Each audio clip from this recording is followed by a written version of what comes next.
Network.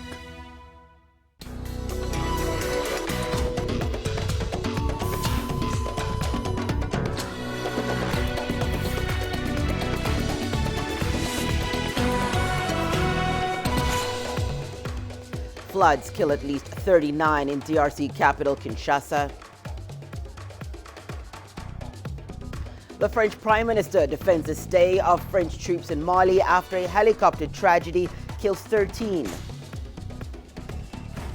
And Beijing calls on the U.S. to stop what it calls encouraging chaos in Hong Kong.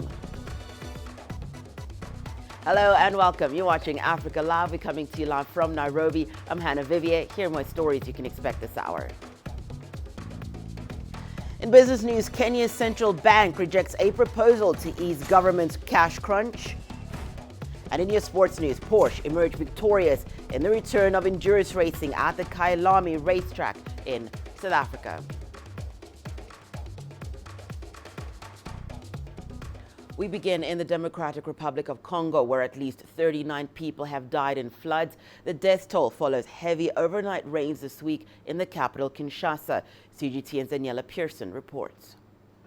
The torrential rains have wreaked havoc on homes in the Democratic Republic of Congo. While rescue workers continue to hunt for bodies, residents in the capital, Kinshasa, now grapple with the damage left behind by the landslides. Right now, the death toll for this commune of Lemba stands at 12. 3 are still missing, assumed to have died. So work is ongoing to get them out of the rubble. Andre Mwamba is a resident who lives near the University of Kinshasa. His house has partially collapsed into the ravines. I live in this neighborhood.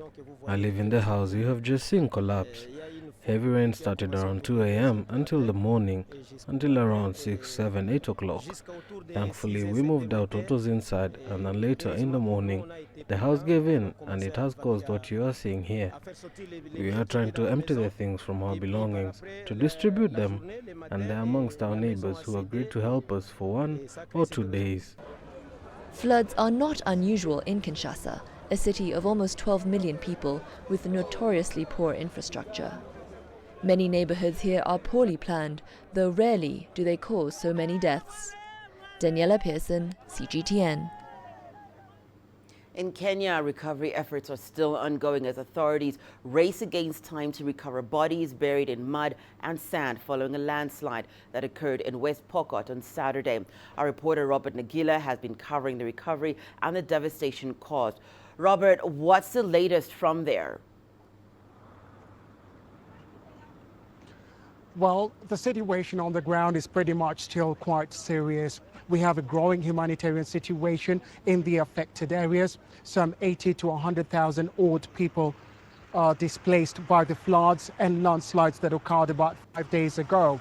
Now, as we speak, we had a chance to visit some of the areas that were affected by the landslides, and this is what we found. Roads cut off.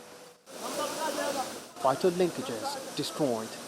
Power lines brought down by the sheer force of mud and sand. 5 days after a landslide struck parts of West Pokot County in northwestern Kenya following heavy rainfall, death and destruction linger.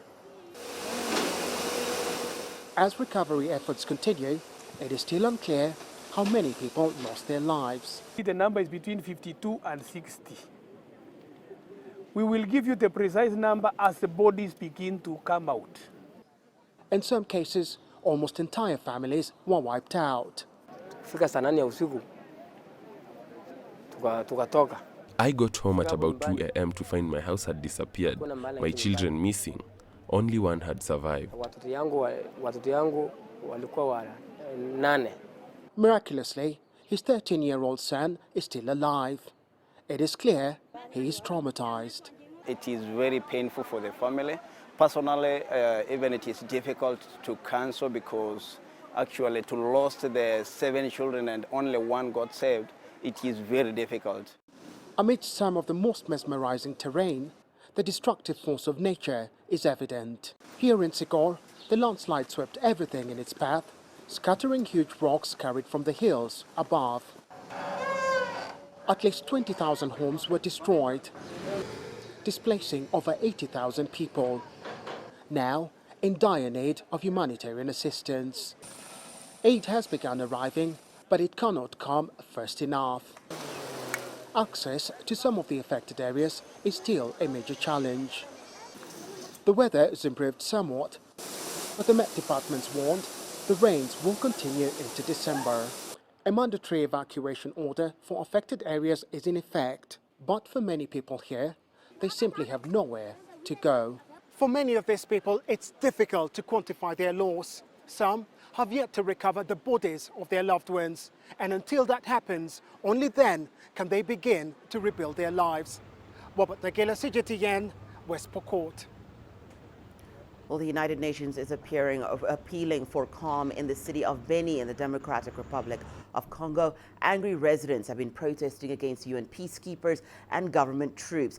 They burned a UN office, forcing staff at the UN mission to be redeployed to other areas for their safety. They accuse peacekeepers and government troops of failing to protect them from ADF rebel group.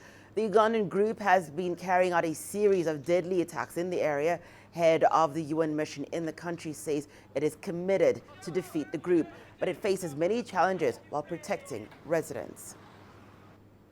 What is happening in Beni is, of course, very disturbing. We are facing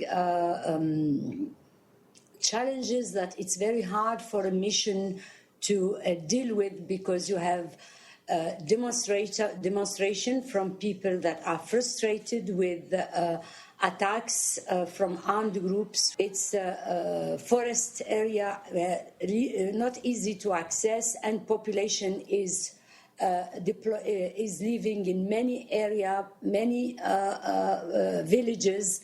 Not easy to protect every person. We have a responsibility to protect.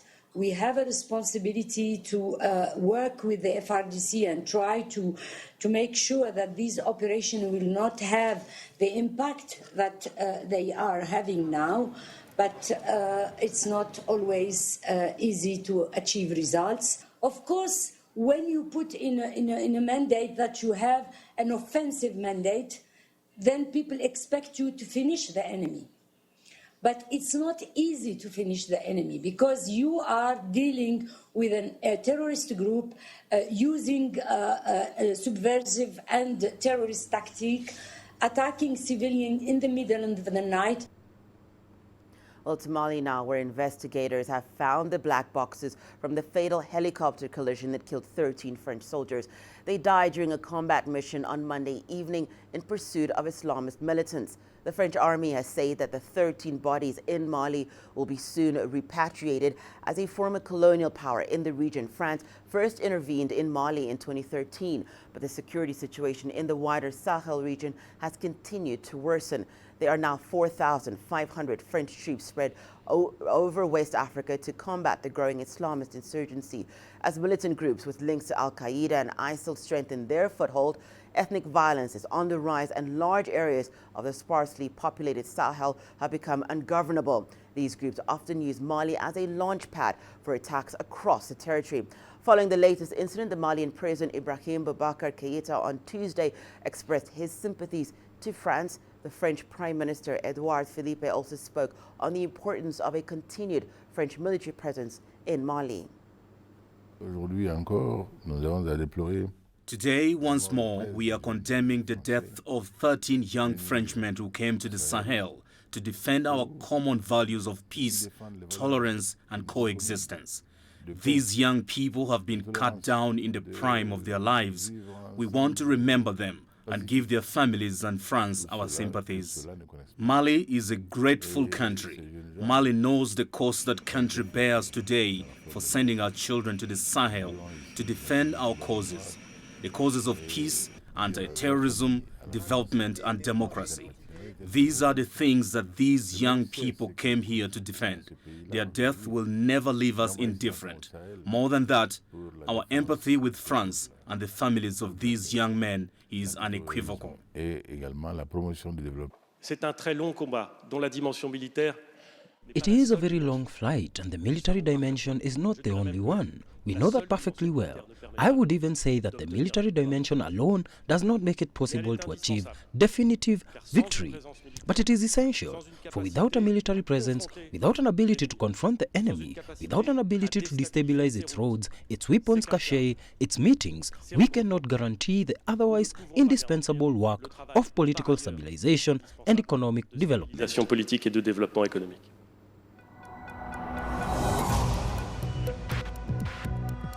Each day, there are millions of stories.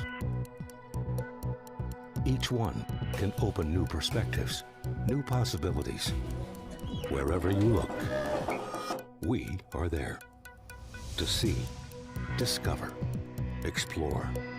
We put the pieces together to find what really matters to you, all around the world, all around the clock.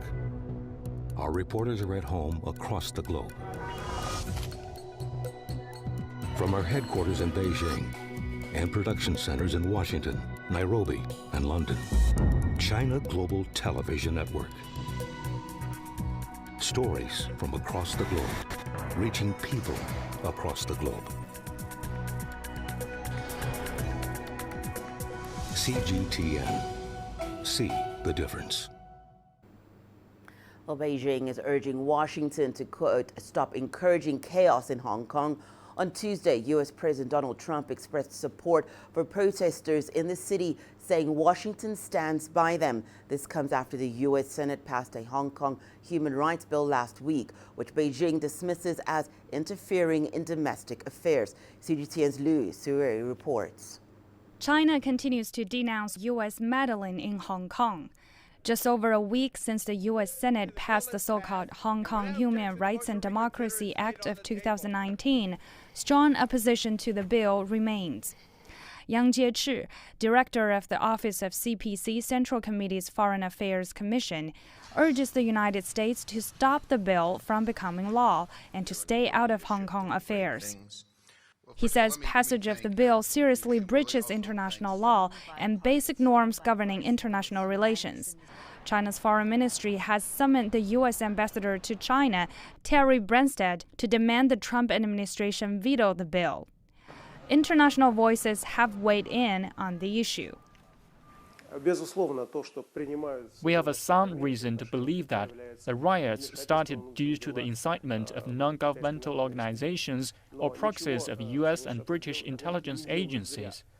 We can think about who will benefit from chaos in Hong Kong and instantly reach the conclusion that it would be the U.S. and the U.K.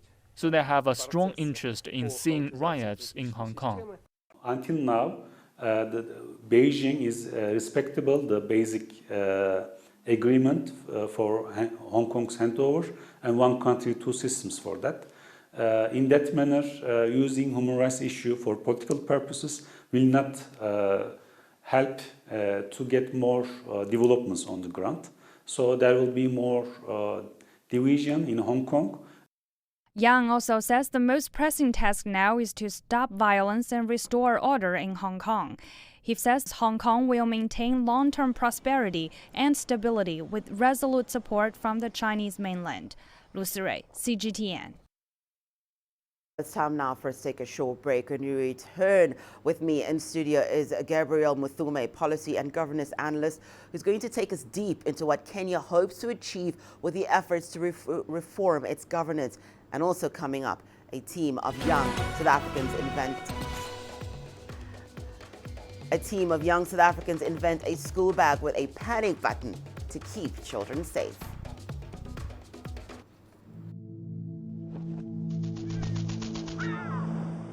How will your world change today? What happens here? What happens there? Or what you make happen for yourself? If it matters to you, it matters to us too. Your stories are the stories that need to be told. Africa Live. Find your voice.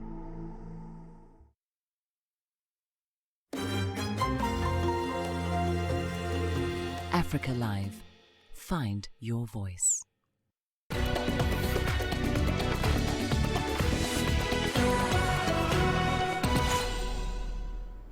Welcome back. You're watching Africa Live. Well, Kenyan President Uhuru Kenyatta is today unveiling a key report that proposes wide-ranging changes to the country's political system.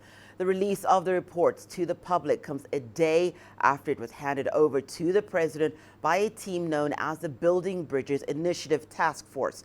The initiative is part of efforts to promote cohesiveness in a country that has often been divided along ethnic lines, more so during elections. It was formed in 2018 by President Kenyatta and former opposition leader Raila Odinga and follows their reconciliation after the divisive general election of 2017. Well, in studio, I am now joined by Gabriel Muthuma, a policy and governance analyst. Thank you so much for joining us, Gabriel. I think the very first thing we have to start is with what is this Building Bridges initiative about exactly? And I think what people are really wondering is why now, the timing of this? Hannah, thanks for having me. And, you've put up a very good question, why now? I think we've come, like you put it earlier on, we've come from, a very dark place, if I may put it that way. Every time we go to an electioneering year or an electioneering period after every 5 years, somebody said 3 years into elections, and after we've done our elections, those 2 years, we are always at a crazy place, if I may call it that way. There's tension. Businesses, actually have to close. Our economy, the Kenyan economy, must always come to a standstill. And I think that's why the Building Bridges initiative came in. Many people have asked, where did it come from? Building Bridges, as you've put it rightly, it was actually birthed by these two individuals, President Uhuru Kenyatta and former Prime Minister Raila Odinga, who decided, you know what, we have to do something about this divisive and hateful electioneering period. What we have to wait and see is how it will be received going forward.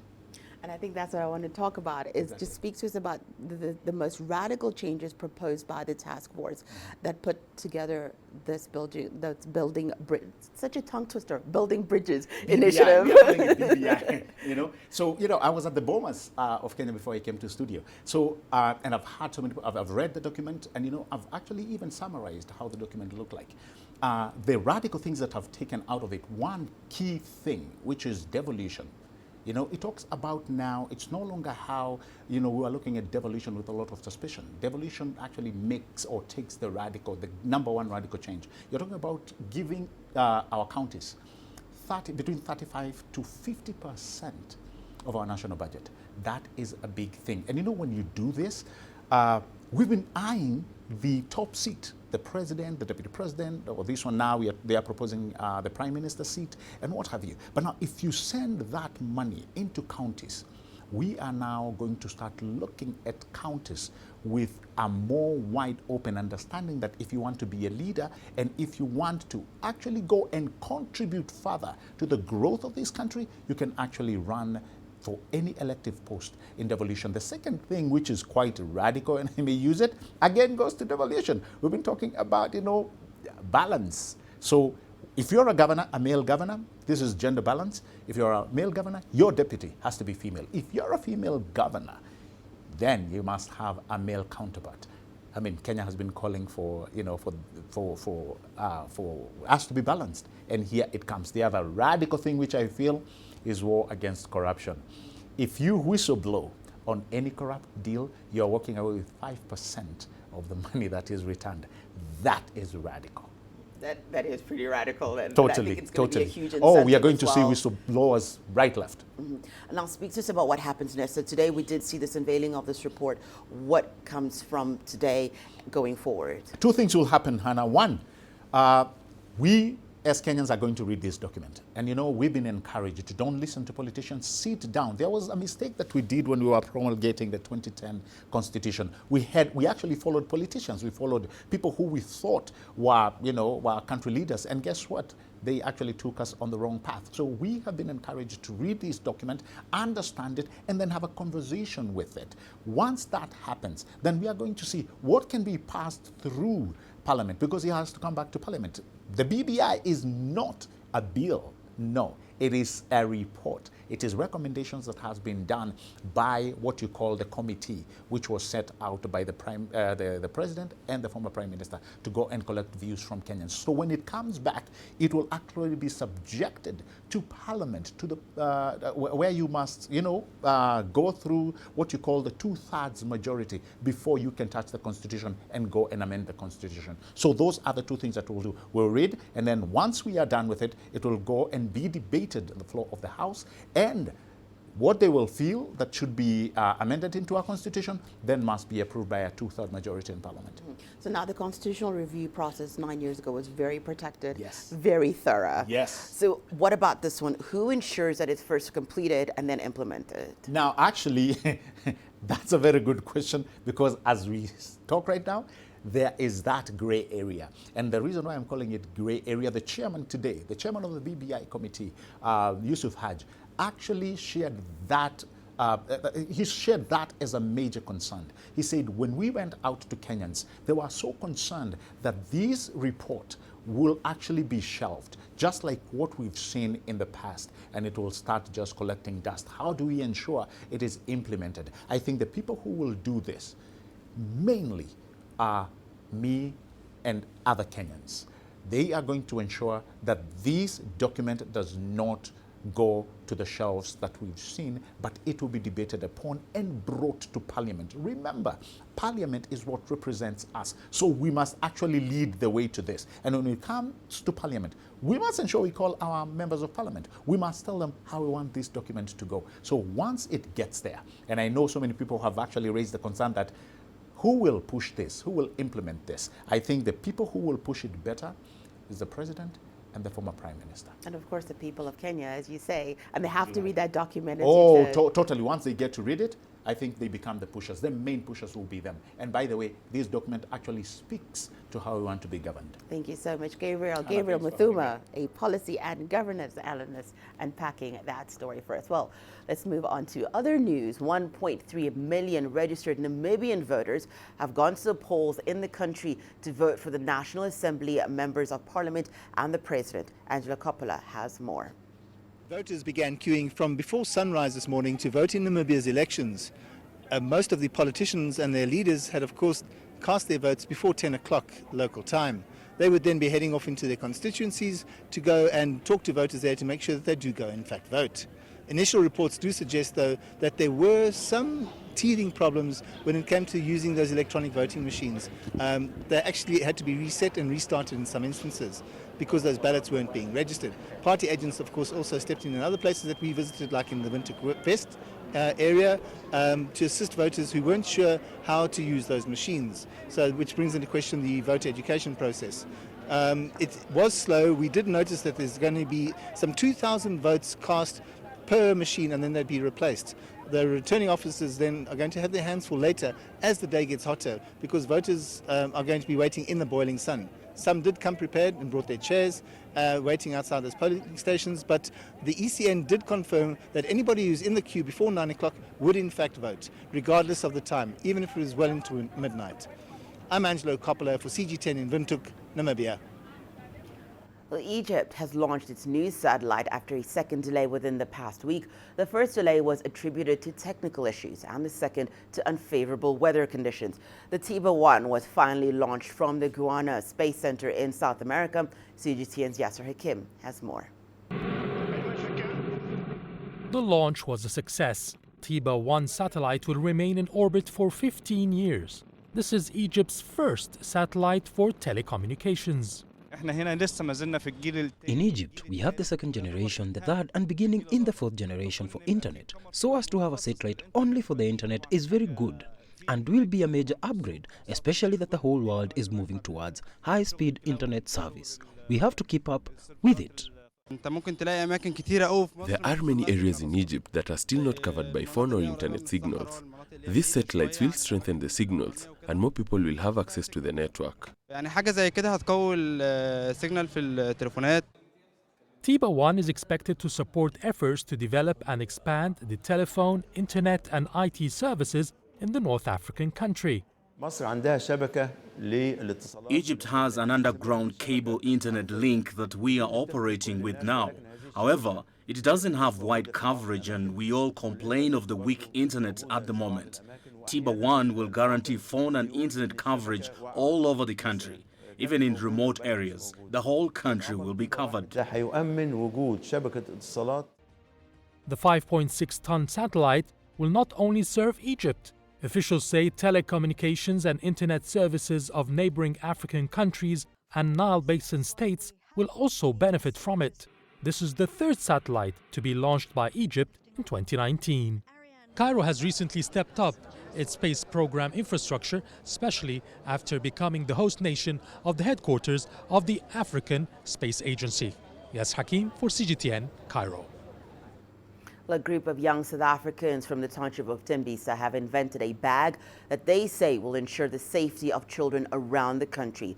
The bag has a panic button that can alert parents on the cell phone when a child is in danger and instantly sends a location. The bag also has a call option where parents can call and activate the panic button to check on the child. CGTN's Ulysses Jamela brings us more. It's a new innovation that could literally save lives. In a country like South Africa, where crime against women and children is a major problem, this bag could prove to be quite vital. It's an invention that has already got the country talking. It records as the name of the child, the number of the panic button, and the location. Wow. So we visited the young men to find out more about this bag. First, they told us that the invention came about as a result of a sexual assault incident meted against one of the young men's 12-year-old sister. Last year, December, on the 12th of December, when the school closes, she was on her way to get her report. So she was sexually abused on the way. So the mother called me and then explained everything. So I felt bad that I'm the only one who's really close to her and I was not there to help her. Like every time she needs help, I'm always there to help her. And he and his friends devised a way of ensuring that his sister and other young girls and women could get instant help. What seems like a normal bag could actually save lives. So you can just press the panic button for like 3 seconds, automatically it sends a message to the emergency contact. It can be your mother, can be your parent, can be your sister or your friend, whoever is in the emergency contact. And then when the person receives the message, it will say the name of the kid, the number of the panic button, and the cell phone number of the kid, and also the location where the child is. So basically you can call the child and check if the child is okay, or you can just locate the child. It's just that. They now want to modify their innovation. So in making it, it wasn't an easy thing, but at the end we really did come up with it. But we are not happy, but we are happy about it. We want to just bring it down so that it can fit everywhere. The young men are keen to work with government in order to provide an extra measure to fight crime. So we were looking forward to working with the government, which is science and technology, science and innovations. So we don't know, maybe. I think after this, there's something definitely will come up to our own advantage, and then we'll take it from there and move forward. The young men believe that the bag is exactly what the country needs to help fight the ever-increasing snatching of children and kidnapping of women. Ulysses Jamela for CGTN in Tembisa, Johannesburg, South Africa. Well, Chinese people overseas have been speaking out about the situation in Hong Kong. They've criticized the U.S. for what they insist is interference. The so-called dual human rights in the United States is one set for themselves and another for other countries. It's most typical of the Hong Kong issue. Therefore, we oversee Chinese families supporting the Hong Kong police, the HKSAR government and the PRC government to handle the Hong Kong issue. Let Hong Kong calm down gradually. We believe that Hong Kong will be better tomorrow.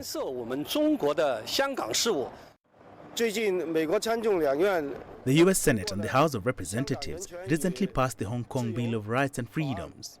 I strongly oppose this. This is because the smashing and burning of thugs has caused serious harm to Hong Kong society in recent months. Some U.S. senators have described those as fighting for democracy and freedom. Our Hong Kong police have been highly restrained and have never fired on the protesters except a thug who wants to snatch a police gun. It's time now for us to take a short break and return your business news, including Kenya's central bank rejects a proposal to ease government's cash crunch. And Nigeria keeps the benchmark lending rate at 13.5% as border closures spur inflation.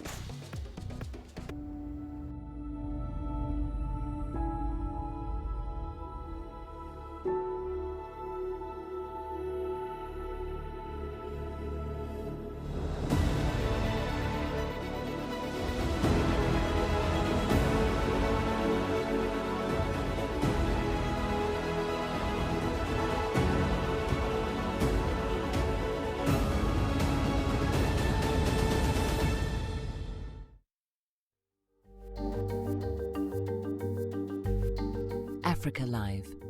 Find your voice.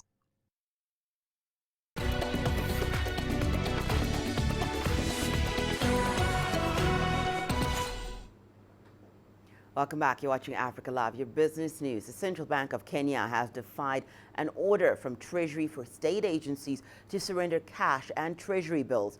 The Apex Bank says it is not in the business of bailing out a cash-strapped government. CBK Governor Patrick Njoroge says the bank will not be coaxed to surrender the surplus cash and government securities, arguing that it would be similar to printing money. The Treasury had on November the 11th ordered all state agencies to forward surplus cash and Treasury bills to it before November the 12th, with the CBK expected to remit between $244 million and $263 million. The cash directive was meant to ease a cash flow crisis in government, which has regularly failed to meet its revenue collection targets, contributing to the overall funding shortfall. Meanwhile, Nigeria's central bank has left its benchmark lending rate at 13.5% after a government decision to close borders with neighboring countries sent inflation to a 17-month high in October. Central Bank Governor Godwin Emefiele says the Monetary Policy Committee's decision is unanimous and that the impact of the border closures on prices was both reactionary and temporary. Emefiele has advised the government to maintain the closures in the interest of boosting economic output, which has been recovering relatively slowly in the non-oil sector. The bank forecasts economic growth of 2.2% this year, while the International Monetary Fund expects growth of around 2.3%. Well, still in Nigeria, citizens are strongly pushing against a bill capable of limiting freedom of expression among social media users. It's called the Protection from Internet Falsehood and Manipulation Bill. It would essentially allow the government to block access to internet whenever it deems fit. CGTN's Kelechi Emekalam tells us more. Blogger and social media activist Dr. Roy with his team working on their online publication. His 7-year-long career and commentaries are causing his following to rise. The avid commentator also leverages on various new media platforms to voice his opinions about political and socio-economic issues. He's driven by a motive to see positive change, but he's worried that it may be stifled by the proposed social media bill. I'm seeing lawmakers throwing their weight behind it, which I believe may end up, I still do not know, but Nigerians will never be in support of that. And they will do everything within their power to kick against it. Because automatically our freedom of expression will be gagged. The bill was initiated with the aim of eliminating falsehood and extremist ideologies from the nation's cyberspace, especially against public officials. Opposition Senator Stephanus Gyang is strongly averse to the bill. He says it's inconsistent with the provisions of the Constitution, especially as it has to do with the rights and liberties of citizens. Anything that will subvert or compromise the rights of citizens should be discarded. Anything that will bring about the enthronement of a regime of tyranny over the nation should be discarded.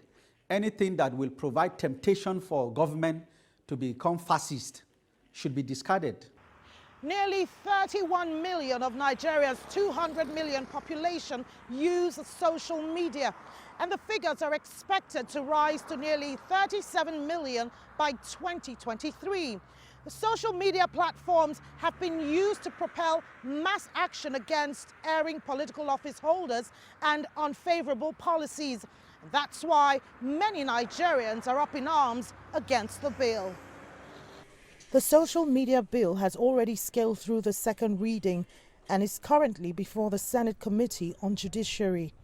A public hearing would be conducted on the controversial bill soon, and if passed into law, offenders could face a 3-year jail term or made to pay a fine of about $850. Kelechi Amekalam, CGTN Abuja, Nigeria. Since the introduction of cell phones in Africa in the 1990s, the continent has recorded the world's fastest mobile take-up growth. As the mobile tech sector continues to evolve, CGTN's Penina Kariba looks at how smartphones are redefining the African telecoms market. Until the late 90s, Africa's telecommunications sector depended more on the fixed lines. However, the cost of running these lines and monopolies by government-run corporations made it hard for most rural homes to access this service. But the liberalization of the telecommunications sector and the arrival of mobile phone services has opened up the continent. With this, Africans' communication needs have literally shifted from telephone lines and posts right into the palms of their hands. According to data from GSM Association, mobile service penetration grew from 45% in 2006 to 50% a year later. GSMA is a trade body that represents the interests of mobile network operators worldwide.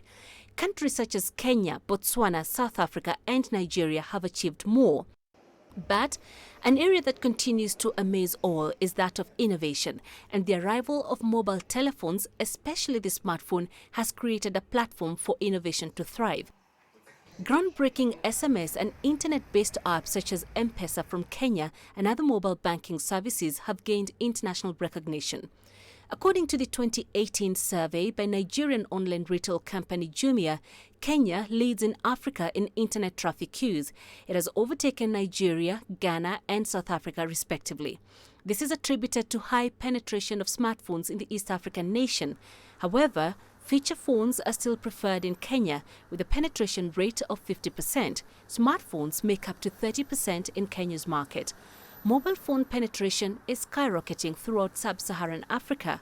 As mobile phone technology becomes more widespread and less expensive, more sub-Saharan African citizens will have access to technology that was previously inaccessible. According to GSMA's Mobile Economy Report series, up to 84% of Africa's population, which is about 1 billion people, will have access to a mobile connection by 2025. This will be a 3.7% increase from 2017. This scale-up is estimated to inject as much as $150 billion into the sub-Saharan African economy. Penina Karibe, CGTN.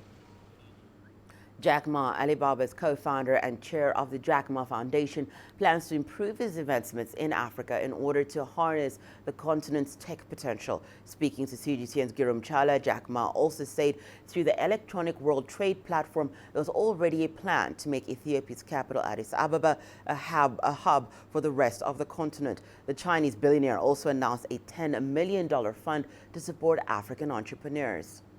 Jack Ma, thank you so much for talking to CGTN and welcome to Addis Ababa. You are here in Ethiopia, interested in tech entrepreneurship and other things.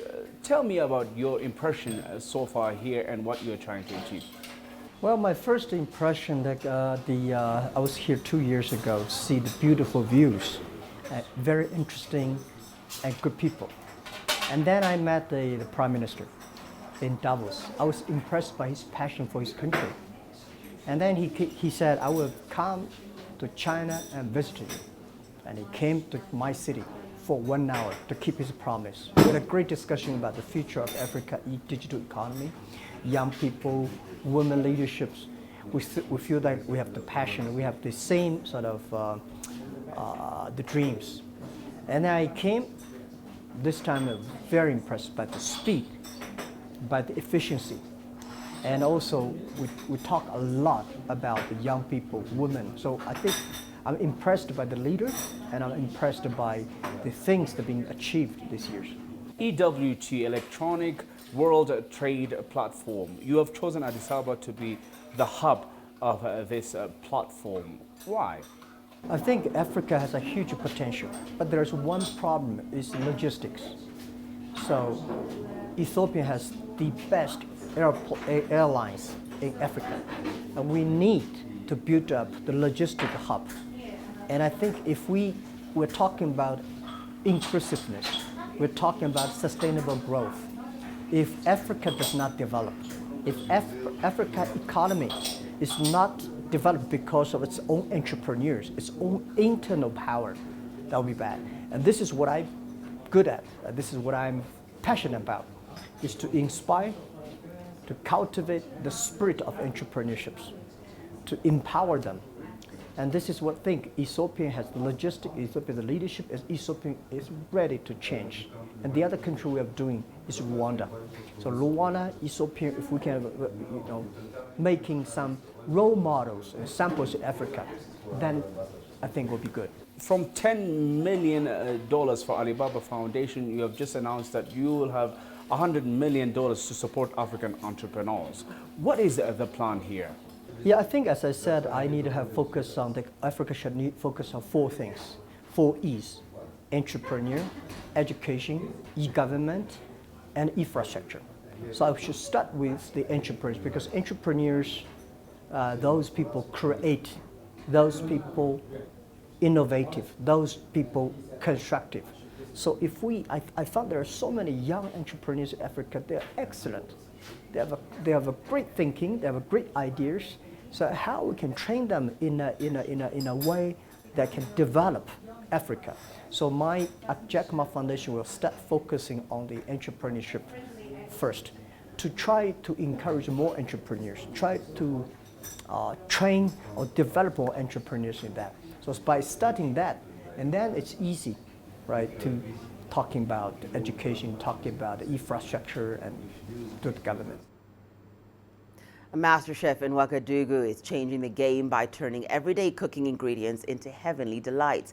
The secret to this award-winning chocolatier's success is adding typical West African products such as moringa leaves, hibiscus flowers, and simbala to his chocolate. CGTN's Terry Wangari has more on that story. Confectionery lovers deem chocolate as the paradise of sweet tooths. In Burkina Faso, an award-winning chef is diversifying the parameters of this art by using typical ingredients, all sourced from home. We use hibiscus flower, which we call bisap, white or red. We also use mangoes, dried mango, dried pineapple, and our latest revolutions, we use sombala, which is also an antidepressant. The 47-year-old is the only artisanal chocolate maker in Burkina Faso. What makes him outstanding is the use of his favorite ingredient, moringa. In 2016, he won the award for the best chocolate maker in Africa that was held in Côte d'Ivoire. Despite not having access to the best chocolate making tools, he had a competitive advantage over the others.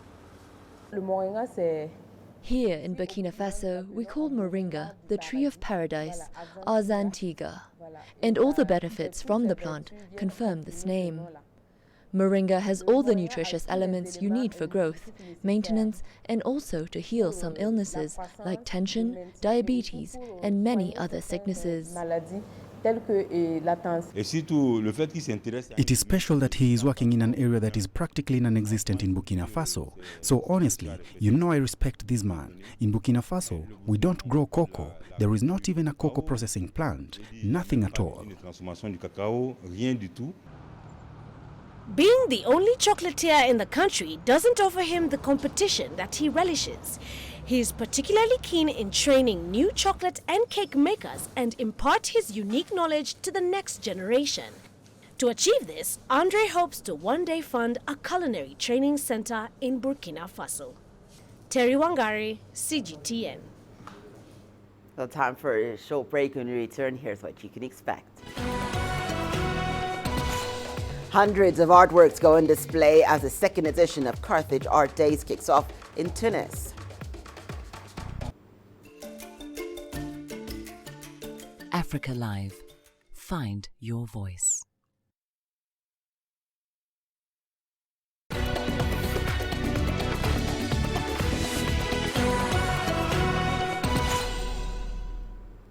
Welcome back. You're watching Africa Live. In Tunisia, the second edition of the Carthage Contemporary Art Days is kicked off at Culture City. Visual artists, sculptors, and young creators of various artistic disciplines will be taking part. Some 800 artworks by over 400 visual artists from Tunisia and 16 other countries are also being displayed. CGTN's Adnan Shuashi has more on that story. The Carthage Contemporary Art Days reflect the dynamics of the contemporary art market in Tunisia. The various exhibitions are open to the public in over 100 different spaces and art galleries. The Carthage Contemporary Art Days event has revived cultural life in the whole country. Tunisian and foreign artists are presenting their works in art galleries, culture centers, as well as 3 millennial historical monuments nationwide. The exhibition of ceramics tells history of the North African country from an artist's perspective. Mohamed Hashisha is a renowned artist who's worked with many ceramicists over a period of 9 years. Together they explored the cultural, economic, civilizational and social use of ceramics from ancient Carthage to modern-day Tunisia. The development of ceramic art is closely tied to the history of Tunisia. It's a rich cultural heritage that we are presenting in different shapes, forms and colors. Painters from Kasserine and Tatouine have displayed their paintings and murals along with international artists who came to express their passion for contemporary art. The decentralization of art is one of the main objectives of Carthage Contemporary Art Days. Young artists who've never had a chance to show their talent have access to the country's most prestigious art galleries. Art is for everyone. The art of posture, design and engraving is also celebrated under the dome of the City of Culture. Artworks is the theme of the second edition of the Carthage Days for Contemporary Art. It is organized by the Agency for Heritage Development and Cultural Promotion. Artists and art critics are working on promoting the vanguard Tunisian experience in contemporary art. They also dream of contributing to the international outreach of artistic production through different artistic expressions. Adnan Shawishi, CGTN, Tunis. Well, your sports news is up next. Here's what's making headlines. Porsche emerged victorious in return of endurance racing at the Kailami racetrack in South Africa.